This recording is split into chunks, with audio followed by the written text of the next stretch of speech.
पास गए और इसके दरवाजे को पकड़कर कहा, आए अल्लाह, एक इंसान भी अपने घर की हिफाजत करता है तो तू भी अपने घर की हिफाजत कर। इसके बाद अब्राहा अपनी फौज लेकर मक्का की तरफ बढ़ा, लेकिन जैसे ही वो मक्का के करीब आया तो इसके हाथियों ने आगे बढ़ने से इनकार कर दिया और पीछे मुड़ने लगे। फौज ने पूरी कोशिश की, लेकिन वो आगे बढ़ने को तैयार नहीं थे। ये अल्लाह की तरफ से एक निशानी थी। इसी वक्त उन्होंने आसमान की तरफ देखा तो एक बड़ी तादाद में परिंदे उनकी तरफ आ रहे थे, जिनके मुंह और पंजों में पत्थर थे। इसके बाद इन परिंदों ने वो पत्थर इस फौज पर गिराए। ये पत्थर इनके जिस्मों को चीरने लगे और इस तरह अब्राहा और इसकी पूरी फौज तबाह हो गई और अल्लाह ने काबा को बचा लिया।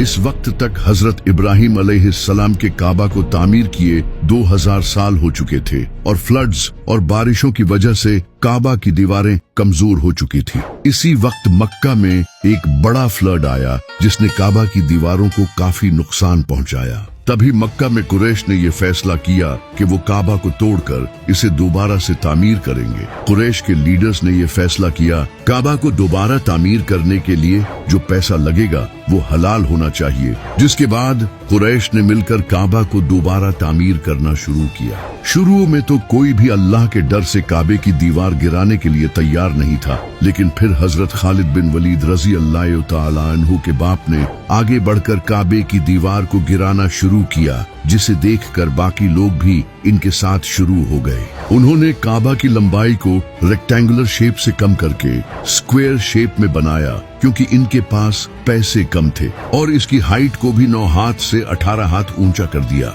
और इसके दरवाजे को भी ऊंचा कर दिया ताकि हर कोई इसमें जा न सके। जब काबा सही तरह से बन गया तो अब बारी थी इसमें हजरे अस्वद को रखने की, जिसे लेकर कुरैश के दरमियान झगड़ा होने लगा, क्योंकि हर कबीला यही चाहता था कि वो इस पत्थर को रखे। इनके दरमियान जब झगड़ा मजीद बढ़ने लगा तो एक इंसान जिसका नाम था अबू उमैया बिन मुगीरा, इसने कुरैश के सारे कबीलों से कहा कि कल जो इंसान हरम में सबसे पहले एंटर होगा वही ये फैसला करेगा कि पत्थर कौन रखेगा। और अगले दिन जब सबने देखा तो सबसे पहले नबी सल्लल्लाहु अलैहि वसल्लम काबा में एंटर हुए। तब नबी सल्लल्लाहु अलैहि वसल्लम ने ऐलान नबूवत नहीं किया था और मक्का के लोग आप सल्लल्लाहु अलैहि वसल्लम की काफी इज्जत करते थे। तो नबी सल्लल्लाहु अलैहि वसल्लम ने एक बेहतरीन हल निकाला। आप सल्लल्लाहु अलैहि वसल्लम ने हजरे अस्वद को एक बड़े से कपड़े पर रखा और हर कबीले के लीडर को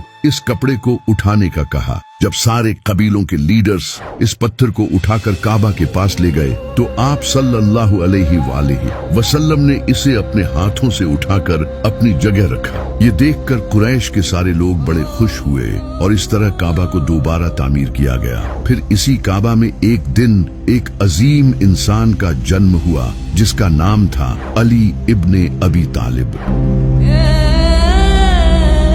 इसके कुछ साल बाद जब फतह मक्का हुई तो नबी सल्लल्लाहु अलैहि वसल्लम ने काबा में रखे सारे बुत तोड़कर काबा को बुतों से पाक कर दिया। इस वक्त काबा की दीवारों पर हजरत इब्राहिम अलैहिस्सलाम और फरिश्तों की तस्वीरें भी बनी थी। नबी सल्लल्लाहु अलैहि वसल्लम ने इन तस्वीरों को भी मिटा दिया और इसके बाद से काबा मुसलमानों का किबला बन गया।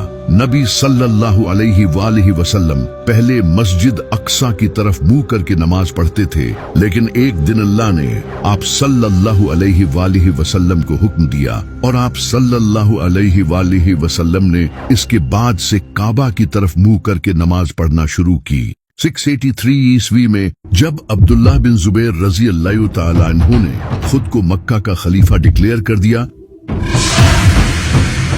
तो ये यजीद की हुकूमत के लिए एक खतरा था। तो यजीद ने एक फौज मक्का भेजी। यजीद की फौज ने मक्का को सीज कर लिया और मक्का पर कैटापल्ट्स के जरिए आग से भरे हुए पत्थर फेंके। इन्हीं पत्थरों में से एक पत्थर काबा को लगा, जिससे काबा की लकड़ी से बनी छत जल गई और दीवार टूट गई। लेकिन अल्लाह का एक मोजज़ा ये हुआ कि इसके बाद अचानक यजीद की मौत हो गई। इसके बाद इसकी फौज मक्का से वापस चली गई। इनके जाने